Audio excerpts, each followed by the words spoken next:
This is Donald Parham. You're listening to Chargers Unleashed, part of the LAFB Network. Stay jiggy. Hey, this is Chris Rupp II, Chargers outside linebacker, and make sure you check out Chargers Unleashed. Guys, the Chargers Unleashed, Sebastian Joseph, they know the vibes. We outside. You checking in with Mike Williams from the LA Chargers, and you're tuning in to Chargers Unleashed. You're listening to the Chargers Unleashed podcast with your host, Dan Wolkenstein and Jake Hefner. Welcome to another edition of Chargers Unleashed. Jake Hefner and Dan Wolkenstein here with you from the LAFB Network. Today's show, of course, will be brought to you by BetOnline, Charger Bolt Family, and Rockset Solid Sports Memorabilia. If this is your first time tuning into the show, make sure to hit that like and subscribe button on YouTube. You can also follow us on Facebook, Twitter, Instagram, Spotify, and Apple Podcasts. Dan Wolkenstein. 2 more sleeps. Say it with me. 48 hours. We're this close. We're so close to the 2023 NFL Draft. It is right around the corner, literally, figuratively, whichever metaphor you want to use for it. It is almost here. And we have one more dueling mock draft to go through, my friend, and that is the subject of today's show. Dan and I have obviously gone through 3 dueling mock drafts over the last several weeks. Whoever is keeping score at home, I have no idea who's been winning between Dan and I. I know a lot of people said consensus that he got the knockout punch in round 1, and then it seemed a little bit closer on mock draft 2 and mock draft 3. So this is the final mock draft. Again, we're going to try to keep this as realistic as possible. We know that always these rankings are very different, and some players that may land in certain situations that realistically won't be there, but Dan and I are going to make our selections accordingly. And we're going to give you 7 rounds. 7 rounds in this mock draft. And Dan, I believe there's also an additional stipulation that we're throwing in here as well. But we'll get to that in a second. First off, how are you, sir? I know you're itching just as much as I am with draft fever right around the corner. Give it to me. You can't contain yourself right now. If you're watching this on YouTube, you can see Dan's excitement. But let me have it, Dan. How are you feeling? I'm going full Rocky mode. I went and worked out. I'm good to go. Ready to slay this one. 7 rounds, fun stipulations in it. We'll also talk about the top before we get into that. Some of the late breaking news that we heard from one general manager, Tom Telesco, yesterday in his kind of pre-draft presser with some interesting nuggets. But I'm feeling great. I'm getting a little nervous, getting a little excited, obviously, for what transpires here in a couple days over the weekend. But probably more so, Jake, which I don't know if this is even possible. I'm more excited that I get to do it with you live Thursday at the Hefner residence. It's a tradition like unlike any other, and grateful for you. Grateful for what we're about to do. Come 48 hours. Wow. How are you doing, my friend? I feel like this is like the calm before the storm, if you even want to call it calm. It is the calm before the storm. And I know everything's leading up to Thursday, and Thursday is just going to be wild, crazy. LAFB is coming to the residence. We are having the entire LAFB represented. And for about an hour and a half, 2 hours before the draft kicks off, from I want to say between 2 and 4, we'll be going live, basically just breaking down every single thing that we can related to the NFL draft, related to the Chargers, obviously. It's going to be a lot of fun. Libations will be endured. Food will be consumed. And it's going to be a fun Thursday to lead up to an even better weekend. Cannot wait for that. Dan, real quick before we jump into this mock draft, and before we jump into the actual draft come Thursday, there's one thing that we have that we are announcing tomorrow that we have to remind everybody that if you have not entered this yet, make sure to do it right now, because we are announcing the winner tomorrow, guys. If you have not seen it on our Twitter account, we are giving away a signed, authentic, custom Keenan Allen jersey. Make sure to follow the rules in the Twitter below. Dan, remind them what the rules are, please. All you got to do, subscribe on YouTube, and I believe on Twitter, retweet. If you're on Instagram or Facebook, you've got to share and comment below with your screenshot of your subscription to our Chargers Unleashed YouTube. With that, you got a chance to win custom powder blue Keenan Allen signed Chargers jersey. Jake, over or under, little preview. How many first round quarterbacks? Give me a different position. That's too easy, Dan. That's too easy. Give me a different position. Over or under? how many running backs go in round 1 in 2 days? And I'll put the line at over or under 1.5. This is an interesting question because some people started coming out, and this is the best part about leading into this week, is especially like the last week before the draft, is that here come the wild news and ideas and bold predictions that just come out of left field that just really just kind of make you go, what? There was talk last week, I'm not sure if you heard this, that people had possibly 3 running backs going in the first round. It's like, and all of a sudden, what? When we've heard all these trends about you don't take running backs in the first round, that's a little bit too bold for my taste. But there are people, we definitely heard this, that had Jamyrr Gibbs ranked above Bijan Robinson. What executives are talking like this all of a sudden? I mean, so some people have a first round grade on Jamyrr Gibbs. Yep. So I put over under 1.5. What are you putting? I'm still gonna take the under on it. Watch Jamyrr Gibbs go to the mother effing Chiefs. Here's where you know that there is a good possibility that this could go the over. If Bijan Robinson does not make it out of the top 10, under. Well, no. I'm saying if Bijan Robinson does not make it out of the top 10, there is a good chance that you may see another running back go at the tail end. That's what I'm saying. Yes. That's what I'm saying. Yes. Okay. So on that note, on that wild note, to kick us off here, I want to remind everybody that BetOnline remains your number one source for all of your betting, sports betting needs this season. Always find the latest odds, team matchup info, player news, and game trends over at BetOnline.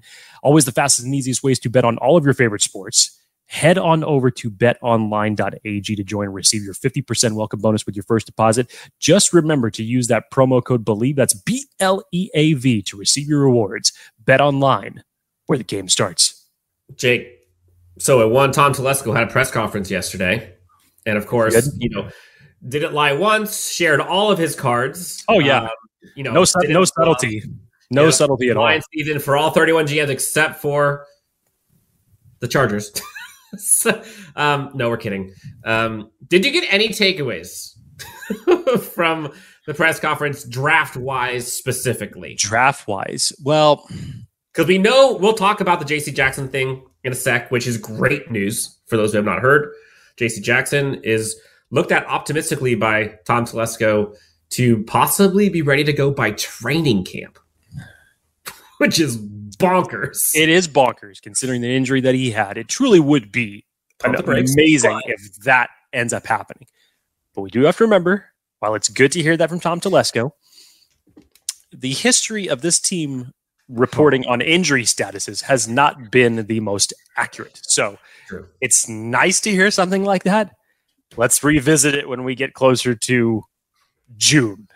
Time will tell in 3 months. But Dan, to your original question, as far as things that he said draft-wise, Tom, I will say this. Tom does a very good job at staying consistent and keeping everything that he possibly can close to the chest.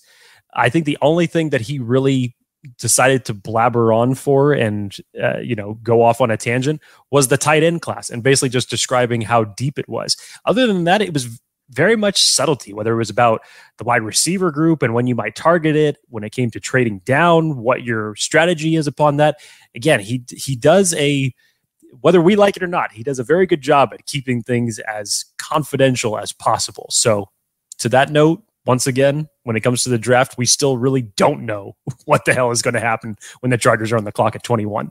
Yeah, and Tom Telesco's no dummy. There's nothing he was going to say in that press conference that was going to allude to anything, to tip his cap to anything. Nobody should have expected it. Yeah, so when people were upset that he said, I want a tight end that blocks and catches, I was actually kind of pleased that he said something. Who doesn't? Right, exactly. Who doesn't? So it was pretty funny. Jake, you ready? I'm ready for this, man. One more mock draft for the books in 2023. Let's do it. I feel good about this one. All right, so final dueling mock draft. Jake, the one stipulation, one little wrinkle we're going to put in here to make this a little fun. is each of us will have the opportunity for one trade back. Just one. You choose when, but at the end of the day, we're going to go ahead and see who is the better mock drafter. Who is the better digital? Tom, so let's go. Without further ado, Jake, would you like to start or would you like me to start? I forget who started it last time, Dan. I think you did. I will go ahead and I will kick it off this time. Oh boy. Okay. Well, without further ado, Jake, I'm going to be greedy today. Give me the first one. Okay. And are you ready? Yes.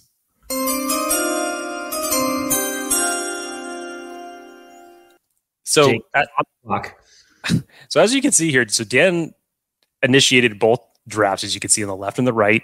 Dan, I'm assuming I'm going to be on the left. Sure. Okay. And very different, very similar to results as far as players who ended up falling to 21. Obviously, Bijan Robinson's there. For some reason, Will Levis lasted all the way to 21. There were updated odds this morning, if you saw it, that Will Levis has an odds-on favorite to be the second quarterback taken. I have no idea where these odds in Vegas are coming from right now, but it's wacky stuff right now. Monopoly money, it seems like. Brian Branch, we have gone on this show on a tangent talking about the ultimate secondary chess piece that you could put here along with another ultimate secondary chess piece in Derwin James. Zay Flowers, who between him, Bijan are definitely the popular names as it relates to the Chargers selecting at 21. But Dan, you said the stipulation, and I've been asking for this for 20 years. And if the Chargers are going to execute a trade back, if they don't do it in the first round, I just don't see them executing another trade back. It would just be it's been hard enough just trying to get Tom Telesco to trade back in the first place. So if he doesn't do it in the first round, it's hard pressing to me to say that he would do it in any other rounds after that. So I'm going to look at the trade scenarios that we currently have right now. Let's see what we got. 2 offers. From Indianapolis, they're offering you number 35 and 221 for your 21st. Okay, let's get out of that. That's an aggressive move by the Patriots to come all the way up like that. But that's not Bill Belichick's style. That is not Bill. No, so I'm gonna axe that one as well. Okay, your only offers. That's all I got. That's all I got. Oof. Which I'm not doing either of this. Well then, yeah, I can't say I would take either of those offers if I'm trying to stay as realistic as possible. I mean, it's nice you get an extra second round pick, but moving all the way back, I can't do that with the way that the board is falling to me.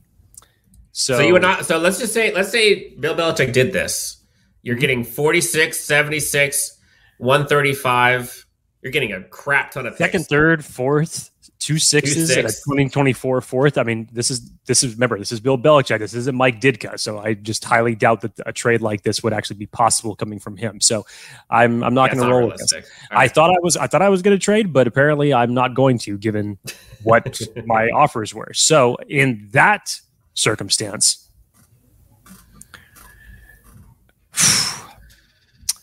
Bijan Robinson, Michael Mayer. Scroll down a little bit for me, Dan.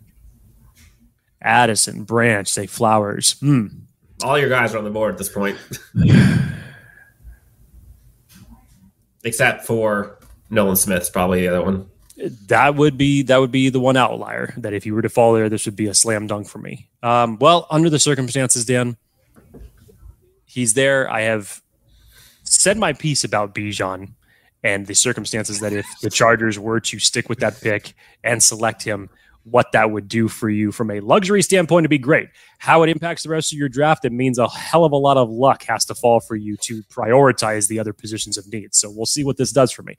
Dan, you're on the clock now. All right. So again, I have similar guys available. Trade offers are from San Francisco, which I'm not going to take, so I'm not going to worry about that one. Third. Woo! Bills I might take. Bills I would get at 27 and 59, which honestly, that's probably it right there. Vikings, I get a nope, nothing No. happening there. Not doing San Francisco. Yep. I'm accepting this one in a heartbeat. I'm ignoring the 4th and the 5th round picks I get in 2024 because I don't think that necessarily matters. So let's just say those aren't even there. So you go back 6 spots, pick up an additional second. I think this is personally, I think it's over the value of what realistically could be presented by the Browns. So I think this is a great offer. And what did you know? At pick 26, the one before the Chargers, Jamyrr Gibbs is picked. Did your board even move, man? Bijan Robinson is still there. Will Levis is still there. Yep, I lost. I barely even saw any names move on that board at all. Let's see. The ones who left were you saw. Who was it that left? No, it was the receiver. Quentin Johnston left. Well, then Michael Mayer left. Brian Branch left. Zay Flowers left. I know what you would do if this was the scenario presented to you, obviously, but come on.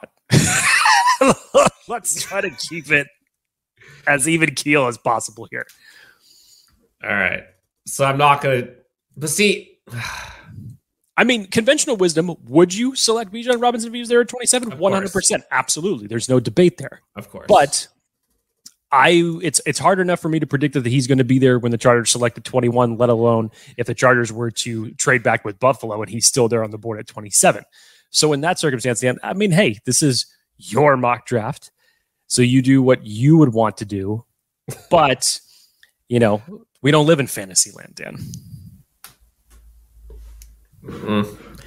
The thing that's tripping me up is Jamyrr Gibbs would totally be my pick here. But of course, Dallas took him instead. So, hey, Jerry Jones must have been one of those executives who had Jamyrr Gibbs, rated above Bijan Robinson in that circumstance. All right, well, I'm gonna whatever. I'm going to go. Let's see, who do we have left? Corner, Emmanuel Forbes, edge. I've got Will McDonald there. I might go Will McDonald. I want to be realistic. There's no way the Cowboys pass on him. But I'm just going to say he's gone. I'll go Will McDonald's probably the guy that I'm looking at right now. Knowing I had another pick. Got an additional second. Yeah, I could go Dalton Kincaid. I'm wondering if either of those are going to be there, but I doubt. You know what, dude? The way that your mock draft has played out, it wouldn't surprise me if any of those guys get selected. So, I'd say your chances right now are pretty damn good. Who are the edges available? Yeah, I'll go with McDonald. This is hilarious because if you were just looking at either one of the screens, you would have thought that I would have been the one to select Will McDonald and Dan would have been the one that would select Bijan Robinson. But funny how the tables turned a little bit. Yeah. Jake, you are actually, I'll just do, no, you're on the clock. Go ahead. Okay. Let's see here. What do we got? Okay. What are we looking at? So BJ Ojulari has fallen to 54. Okay. Show me the edge class. Because remember, I took Bijan Robinson. I took the luxury pick. Now I have to kind of see how the board has fallen to me. Okay, so BJ Ojulari, Derek Hall. It's not bad for targeting the edge class. Let me see what wide receivers have fallen that are still there at 54.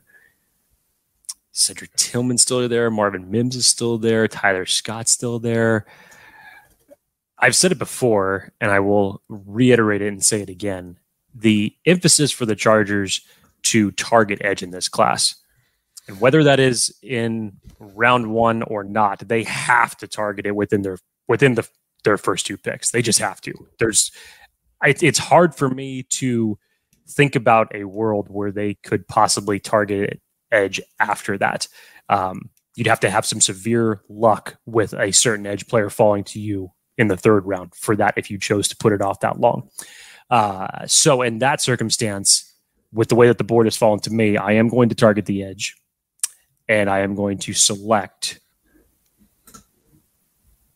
I'm going to select BJ Ojulari here. All right, I'm on the board.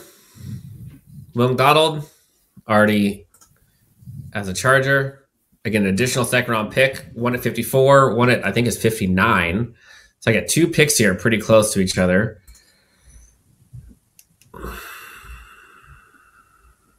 Zach Charbonnet, Devon Achane available. Cedric Tillman could be a fun one. Tight end, I can go Sam Laporta or Tucker Kraft. I like Tucker Kraft. Sam Laporta would be interesting. Corner, Darius Rush, Garrett Williams. No.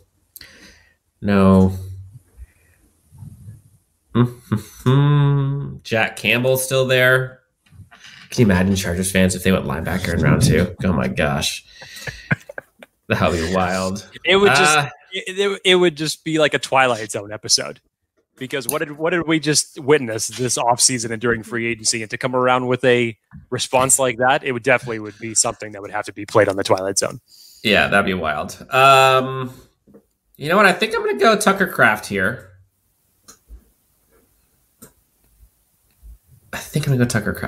Although, yeah. Honestly, your choices here between Laporta and Kraft are it's money either way, in my opinion here. Yeah. But I know, but Kraft's got that athleticism that you really like. Yep. All right. So I went Tucker Kraft. Now, again, I'm back again at 59, and the receivers are all still there. I feel like I got to go with one of these two. Cedric Tillman. Oh, see, here's my thinking. There aren't many Cedric Tillman archetypes in this draft, and I think the Chargers could go with one of those as a kind of a future insurance policy, if you will. Keep talking.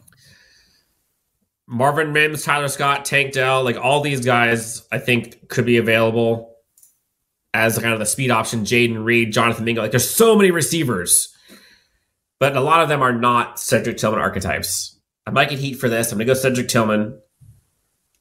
And I'm hoping that as I come back around, one of the Mims, Scott, Dell, Jaden Reed are available later. But if not, I still got a lot of options. So Cedric Tillman, my pick. Jake, you are up at 54. Again, luxury pick, Bijan Robinson. We targeted the edge. And 85, excuse me. Thank you. Bijan Robinson targeted the edge position at BJ Ojolari. Let's see how the board has played out for me. Let's take a look at the wide receiver group. What do we have left on the board right now? Dan's favorite in Nathaniel Tank Dell, Rashid Rice, Jonathan Mingo, who is rocketing up draft boards as it stands right now. Highly doubt that he would be available in the 3rd round with the amount of noise that has come onto him. Tank Dell would definitely be one of the more realistic options, I think, to still be on the board. Let me see how the tight end board has fallen in my draft, Dan. Thank you. Laporta, Tucker Kraft. Okay, I dig that.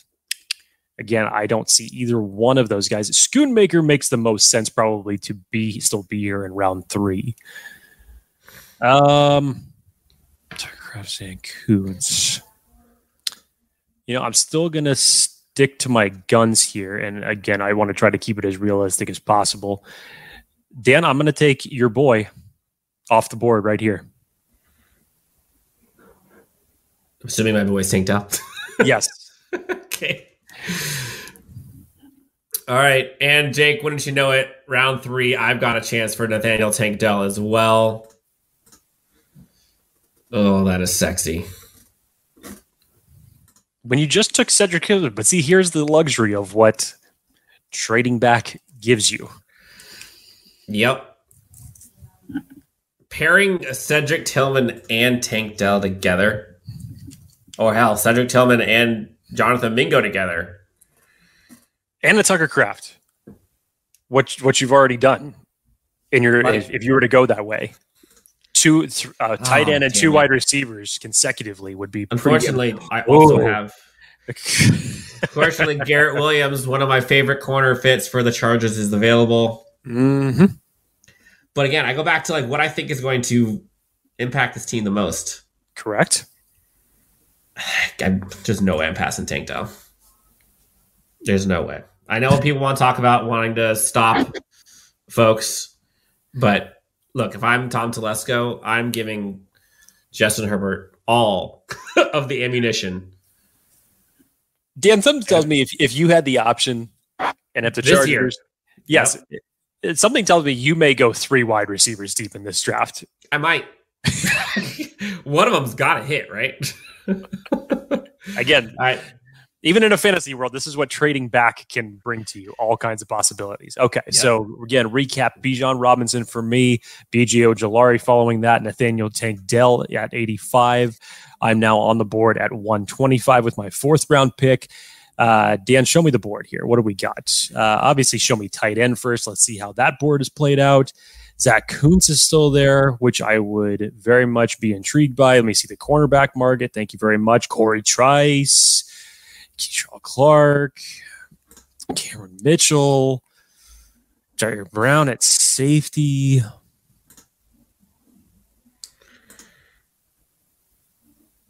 Yeah. Go back to the tight end. Go back to the tight end class and give me Zach Kuntz, please. Please and thank you. Very much so. I really like how these first 4 rounds have fallen for me.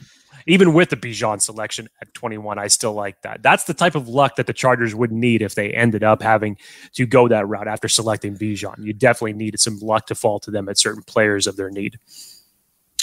All right, so I'm now currently picking at pick 125. 4th round. Let's see what we got. So I could probably go defense here. Jamyrr Brown would be a fun one. Oh, Jamyrr Brown might be my pick here. Oh,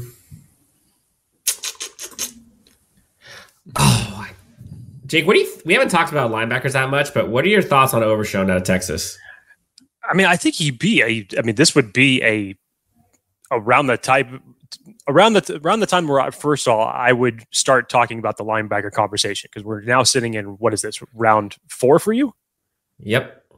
This is where I would start that conversation. And Overshown being on the board, I think he's a solid player at the linebacker position as far as someone who you could possibly see developing into we'll see if Kenneth Murray still remains in this team, but someone to ultimately replace him. Again, you have to do something to fill that depth beyond Eric Kendricks and Kenneth Murray. It's no guarantee whether or not the Chargers are going to pick up his 5th-year option. We don't know how long Eric Kendricks is going to ultimately remain with his team, if he's going to play the entirety of his contract. So you need some type of insurance policy, and whether you're going to draft it now in the later rounds to hopefully develop it into a starter later on. Again, as we've seen this team, how they prioritize linebacker. Sold. There you go. Sold. Pick by Dan. The linebacker that you just let walk out the door was also a former 4th round pick. So this would be the time to do it. Yes, and there are some similarities with a Kenneth Murray and Overshown in terms of their college tape, which I kind of like it. I could see it being kind of one of those insurance policies, depending on how things work out. Jake, you're on the board. Round 5. So 5th round pick, again, Bijan Robinson, B.J. Ojolari, Nathaniel Tank Dell, Zach Kuntz. So I still have been able to target my top 3 priorities in this draft while also selecting a luxury running back that could possibly set the Chargers up for the next decade. But let's see how the rest of the board has fallen to me because I can go in so many different directions now. Cornerback market, Cameron Mitchell still on the board. Scroll down a little bit for me, Dan. Let me see just who sits beyond that. Blackman. Okay, so there has Sterling Thomas, Valentine. Okay, so there has been a little bit of a run on the cornerback market. Show me the interior of the defensive line. Let me just see what that has. Colby Wooden's still sitting here. I like Kobe Turner and Keandre Colburn. Okay, that's starting to stick with me a little bit all of a sudden. Show me the safety group. Brandon Josephine, Scott J. Ward running him. Yeah, there's been a lot of run on the secondary players. That is for sure. And finally, show me the linebackers. So I feel like I have to go back to defense here. Ivan Pace Jr. It's like a truck. D. Winters, Ventrell Miller. He's met with the Chargers. You know what, Dan? I'm not going to lie. The way that the board has fallen to me, and I may not even select the player that you think I'm trying to keep as realistic as I can. Go back to the interior defensive line. Again, we're talking about in the 5th round here, which is just fine to me to prioritize depth along the defensive line. So, Dan, show me real quick, what pick overall is this at the 5th round again for us? 156. Thank you. 156. Okay. So Colby Wooden here. Again, I don't think he lasts till the 5th round. Kobe Turner, Keandre Colburn.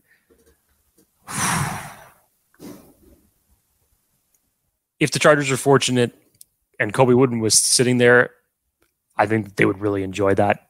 And so will I. So Colby Wooden to shore up a little bit of that defensive line depth that they so badly need to put bodies behind.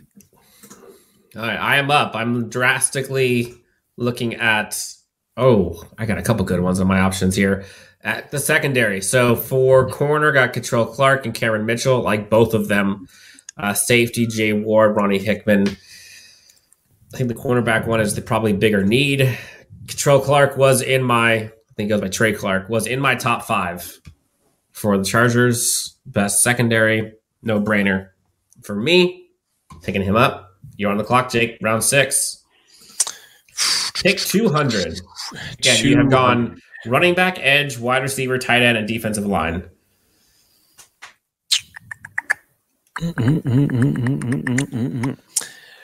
Okay, so I got to start adding to my secondary. And as we have seen from previous drafts, this is when you just take your last year, for example, with Jasir Taylor and DeAndre Leonard, where they targeted cornerbacks last year. And obviously they still need some insurance. And whether we're talking about insurance for JC Jackson coming in this year or beyond that in possibly having to fill in for Michael Davis.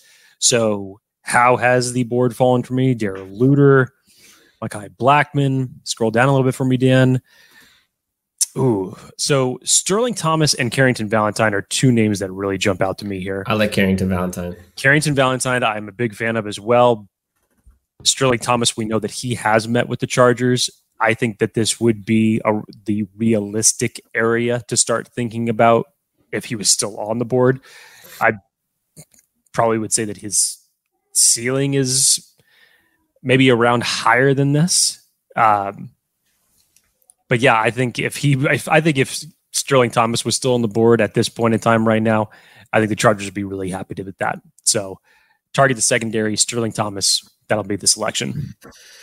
All right. I have gone edge, tight end, 2 receivers, linebacker, corner. So at this point, all options are open. I'm kind of thinking BPA here. Who is available? Looks like I still got some corners, at least that they think are available. This is an interesting one.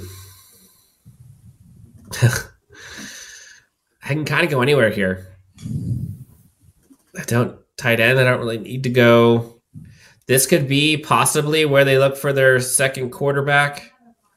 I can go Max Duggan, which probably not going to happen. Safety, Jay Ward is there. Ronnie Hickman's there. Keandre Colburn is there. That is kind of looking fine to me right now.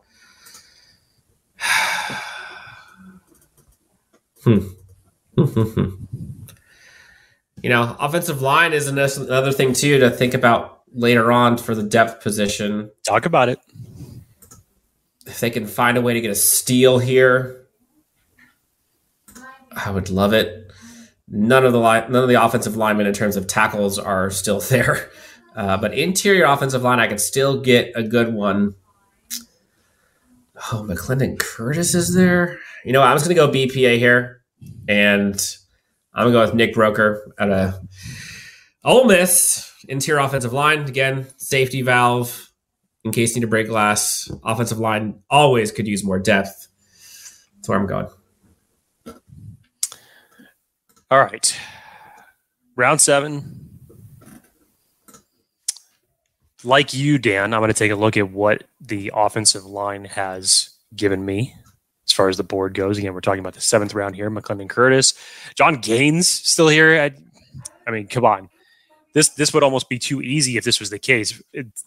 If for some reason John Gaines dropped to the 7th round, there must have been a last-minute medical check on him, or he was caught.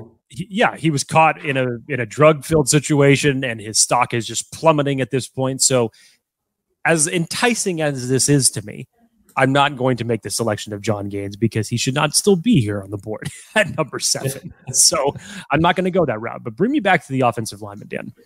Let me just see what, again, it is. Tell me. McClendon Curtis, again, I still expect him to be off the board here. This is interior offensive line that we're talking about here. So let's see. Keeping everything as realistic as possible.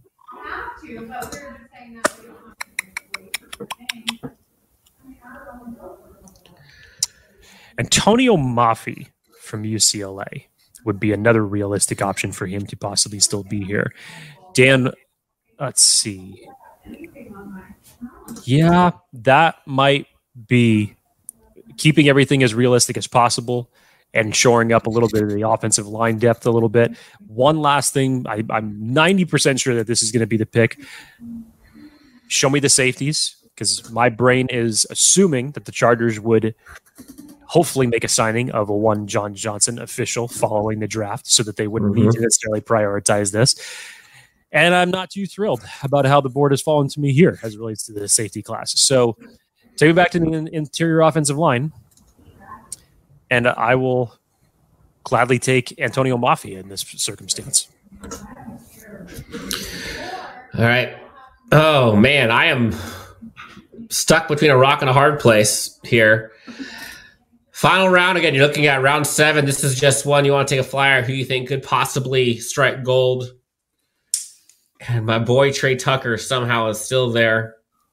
I've already gone 2 receivers, but Trey Tucker lasted this long? Come on. The thing I like about Trey Tucker, honestly, in this scenario, which do I think they're going to go 3 wide receivers deep in this? Probably not. But I think he's a perfect happy medium between Nathaniel Tank Dell and Cedric Tillman. He's in between on size, although I would probably argue he's probably faster than Tank Dell. Quicker, not so much. But Trey Tucker, I think his Brugler came out recently and said he talked to a wide receiver coach who said that people talk about Jalen Hyatt as his fastest, but like this guy's different. And getting him, like, talk about one offseason, switching it up, making a weakness into possibly a strength, and getting Tank Dell and Trey Palmer and Cedric Tillman and Tucker Kraft. You've gone off the rails a little bit, but Chargers fans would go crazy. They would love this. And a part of me would love it too. Just because, like, honestly, and I know this probably sounds crazy, but like the Chargers desperately need to add weapons and speed and athleticism and quickness. And like, you know, people can get pissed off all they want. They went with a bunch of receivers, but Justin Herbert wouldn't be pissed. He would love it. He'd sign that contract extension immediately if this happened. I'm doing it. I could go running back here. I was thinking about it, but I got stock in Isaiah Spiller. I think he's going to shine this year. At least he's going to show drastic improvement. You already got Joshua Kelly. I think Austin Eckler is going to stay. I'm okay with that. I don't think any of these running backs here are going to be better than those. I think I'm doing it. Yeah, I'm doing it. Before I even say no, I'm going Trey Tucker, the wide receiver out of Nebraska. And, you know, it's interesting. So looking at kind of the final tally, Jake, you got Bijan Robinson, Bijan Ojolari, Tank Dell, Zach Kuntz, Kobe Wooden, Sterling Thomas, and Antonio Mafi. I personally think I saved my best for last here, Dan. Best draft for last? Yes. Yeah, I think you did good. I think I went for value. I went for Will McDonald at 27. I went Tucker Kraft at 54. So edge, tight end, then receiver, Cedric Tillman, followed by back-to-back picks, Cedric Tillman, and then Tank Dell. DeMarvion Overshown for the linebacker position, helps with depth. Trail Clark at corner. Nick Broker for interior offensive line depth, and then Trey Tucker as a flyer, hopefully can do something. If you guys can't see it at home, there's a big red button that actually is in front of Dan's face, and it just says fun. And he hit that button multiple times in this draft. That is how he operated. Yes, and that's how Justin Herbert will operate with Kellen Moore. He's just going to hit the fun button all time. If they had this offense as it currently stands, and they added the Tank Dell, Cedric Tillman, Tucker Kraft, and Trey Tucker, like, talk about box office. Like, if okay, think about it, Jake. If I'm Tom Telesco and if I'm Brandon Staley, and let's say I'm on the hot seat, okay? Let's say I got one more shot at this. I'm going down with my guys, and I'm going down with who gives me the best shot at winning. And that's Justin Herbert by a landslide. And I trust him with more weapons than I do adding to defense, maybe adding another running back, whatever. I trust him. And if I go down with the ship and Justin Herbert isn't going to get it done, then I can live with that. So I stand by this. Yeah, this is the fun button, but this is also one that I could, if I was a GM and I'm on the hot seat, that's what I'm hitching my wagon to. More so than the defense to stop, the likes of Josh Allen and Mahomes and whoever else is going to be there. Now we got Aaron Rodgers in the AFC. Like, I'm trying to go toe-to-toe on offense and then let bygones be bygones. Well, Dan, I hope you enjoyed your 7 rounds in Fantasyland. That's very cute. 3 wide receivers. Somehow, Trey Tucker is the final wide receiver that's taken in Dan's mock draft in the 7th round.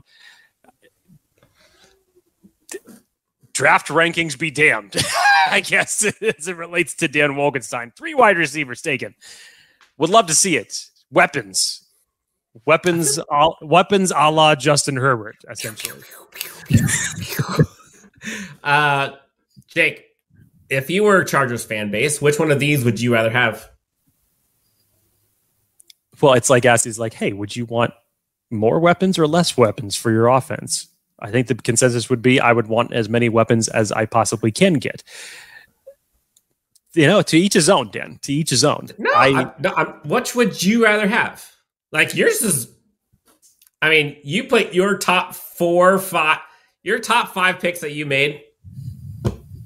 I don't think you can get better than those. I really like the fact that I was pressing the aspect of us both having the luxury of having a trade, being able to execute it whenever we want, and the way that the damn board felt to me and the trade requests that I got were absolute shit. I didn't want to take them, and I didn't even ended up executing one damn trade when I was just sitting here pounding my chest about it for about 3 seconds. And look, this is one of the things that I have been telling people about the pros and cons of the Bijan Robinson selection. While you know what he can do for you in this offense, if the Chargers were to select him, you're definitely going to need a little bit more luck to have the other positions of need and certain players to those positions of need fall to you in the later rounds if you choose to address your first rounder with a luxury running back, but a very dynamic luxury running back at that. Let's not forget that. So in this situation, it probably panned out the best that I could hope for in that example. You got some good ones. That's going to do it for our Dueling Mock Draft 4.0, the final one. We are going to have another episode before we get to draft day. We're going to go into our kind of top players, our favorite, our big board, if you will. Not necessarily who is our favorite in terms of 1 through 10 on a big board, but for the Chargers specifically, who we'd like to see the Chargers draft our top 10s. Doesn't matter what round, our guys. Jake, anything else you want to tell the great friends before we get out of here? We're this close, man. It's almost here. Just no more mock drafts, no more player rankings. Just bring me to Thursday and let's go to work. The awesome part is, if you think about it, this time next week, we're talking about who the Chargers drafted and how they could be implemented and what the sky is in terms of limit for these players and this team. Like, that's exciting to me, regardless of what happens. We can talk about potential all day long with actual guys who are on this roster. Jake, we'll do this again here in the next couple days. But until then, you can find Jake at Jake T. Hefner, myself at Dan W. Sports. Shout out to all the Chargers fans viewing, listening all around the world. And we'll talk to you next time on